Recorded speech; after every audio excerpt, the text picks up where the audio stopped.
Welcome back into the GSMC Sports Podcast, as today we are going to be continuing to preview the upcoming NFL season for all 32 teams, and today we are covering the Cincinnati Bengals.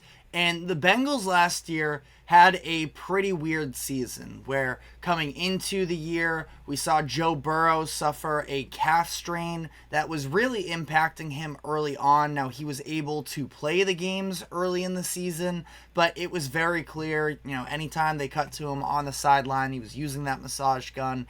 And, having it be on, I believe it was his right leg, the leg that you're trying to power off of in terms of being a right-handed quarterback coming from behind, it was pretty devastating for him early on. Mobility was a big issue, and like I mentioned, just the overall throwing power, I do believe, was impacted by the fact that he wasn't able to plant off of his back foot quite as much. But, things only ended up getting worse, where he ended up having that wrist injury that he suffered in week 11 against the Baltimore Ravens that took him out for the rest of the year.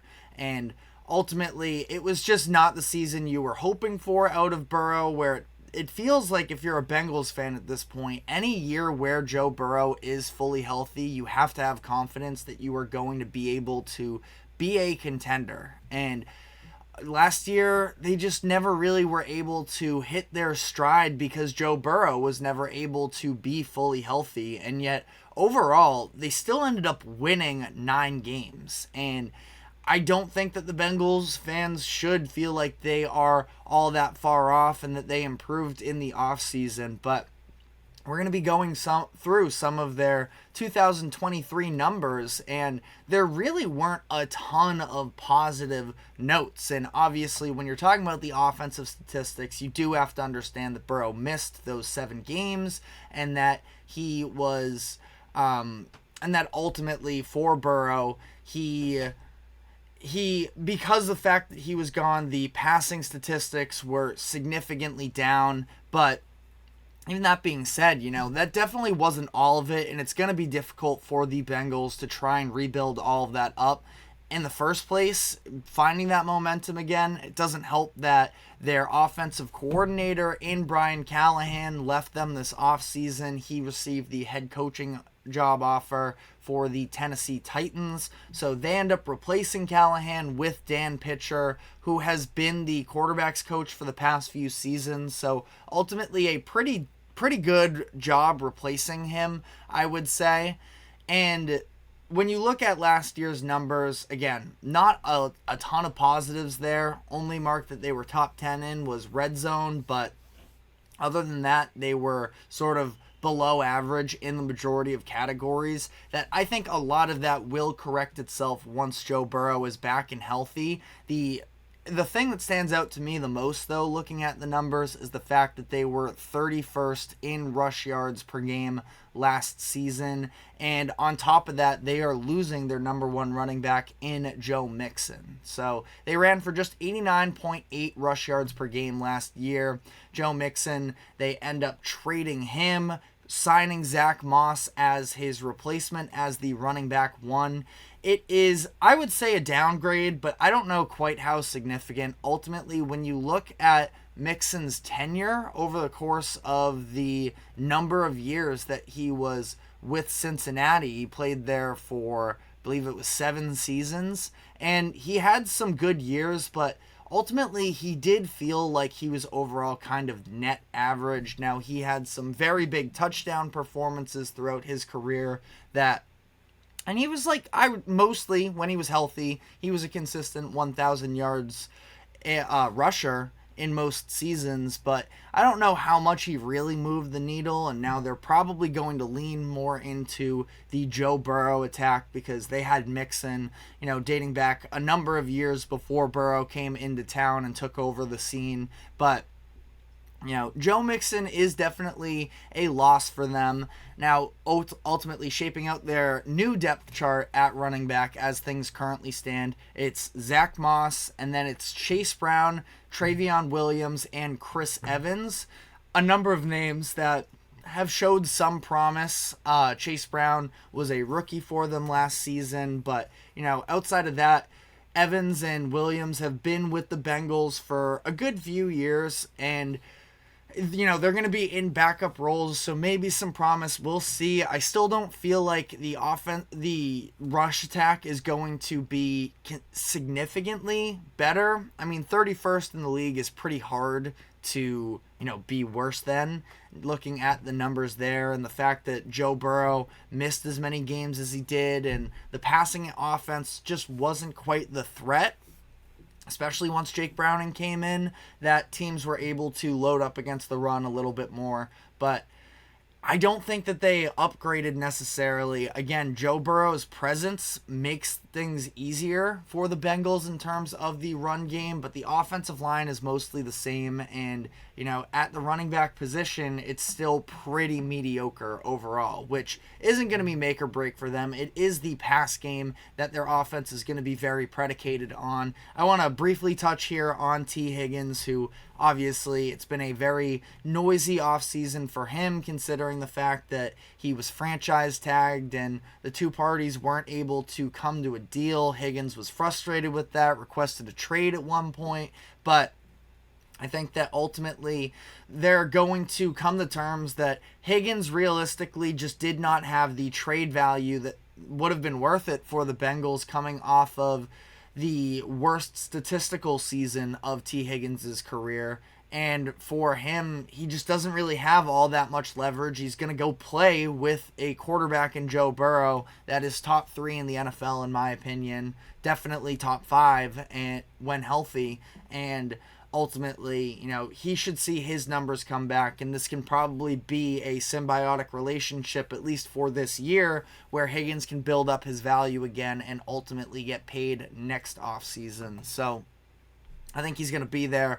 Putting him alongside Jamar Chase, they bring in a little bit of a sneaky, maybe not all that impactful of a signing, but one that stood out to me as well was adding Mike Gesicki, who is a pretty good tight end option. We've seen Joe Burrow really enjoy having reliable options from a tight end perspective. Now, Gesicki probably becomes the number one. Couple other, decent options for them last year. You saw Drew Sample and Tanner Hudson actually have all right years for them. We'll see how Gesicki plays into this, but I did like that addition as well. Also ended up drafting Jermaine Burton, who could be a big-time playmaker as well. But looking at the defense now, again, a lot of pretty bad numbers overall, and this honestly surprised me more than anything else, because I do have optimism for their defense, but it was very clear, and I think that one of the, biggest issues for them was the fact that their secondary was just so young last year with the losses that they had suffered the past couple years of Jesse Bates going to Atlanta and having Von Bell leave them as well for Carolina.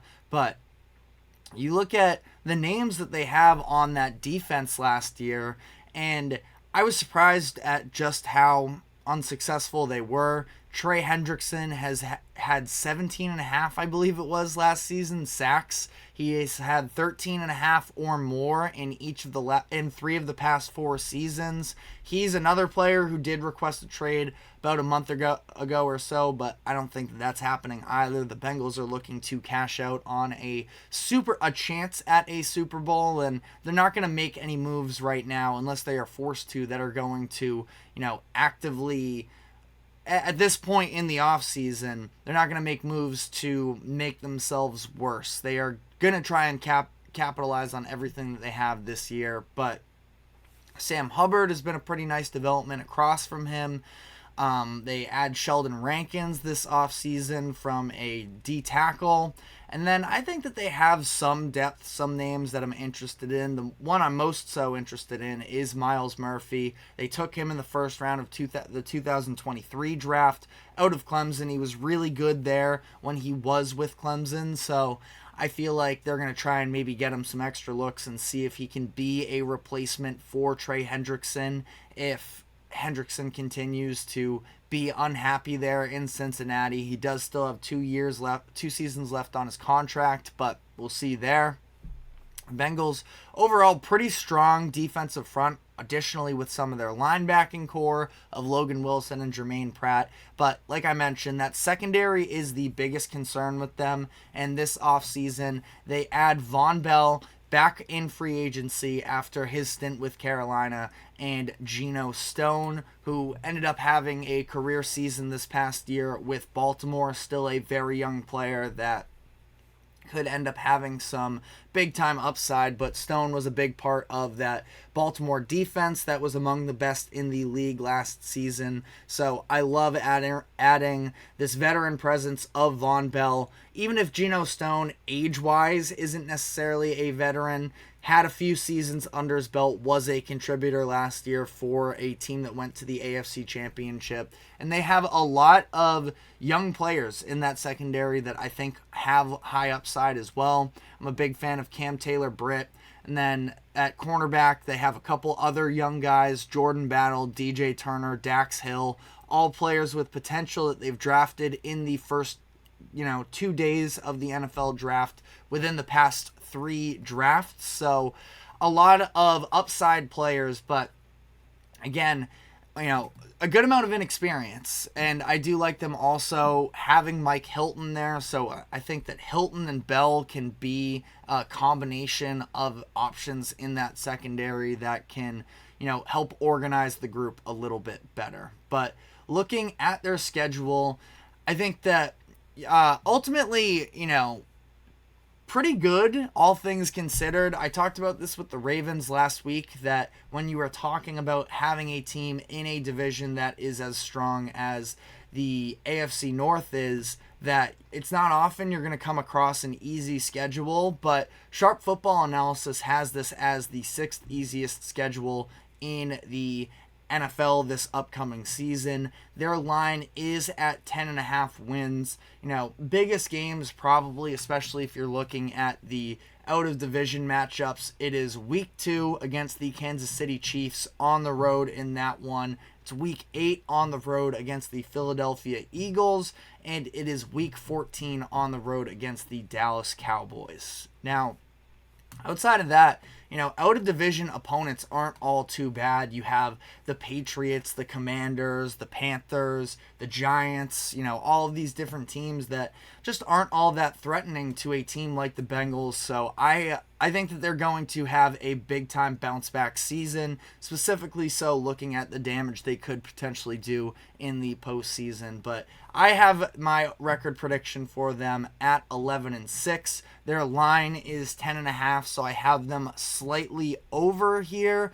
And it feels like, considering everything that went wrong with Joe Burrow last year, they still were able to win 9 games, that there is a very real possibility that the Bengals could win more than this as well and end up trying to secure a 1 seed.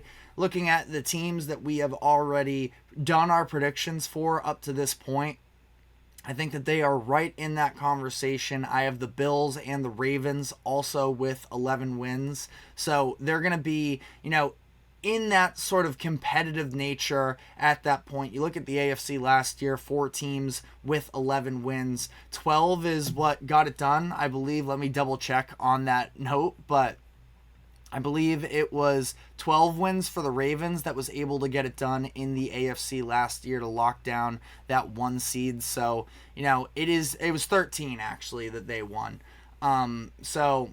Somebody's going to have to sort of pull ahead. I feel like there are a lot of very talented teams at the top of the AFC, and the Bengals are going to have a very good chance to perform at that level. But let me know what you agree with, disagree with. I feel like 11 wins is fair. And again, if there is any team that I think could sort of skyrocket from preseason expectations, the Bengals, if they are able to, round out that defense a little bit better. I still have some concerns there, but I do think that there's a lot of potential there with that defense. And then just seeing what Joe Burrow looks like next year as well, because, I don't want it to be the case that the And I think that the injury thing with Burrow can be a little bit overblown at times, but it'll just be nice to see, at some point soon if Joe Burrow is able to string together a number of healthy seasons. But again, let me know what your thoughts are. Have the Bengals at 11-6. We're going to be taking our next break of the show, and we are going to be diving into Team USA's close call over the weekend against South Sudan, where they had to pull off a comeback in order to win that game and what could have been the biggest upset in Team USA basketball history. So we are going to break all of that down. But first, we're going to be taking a quick break. Don't go anywhere. We will be right back.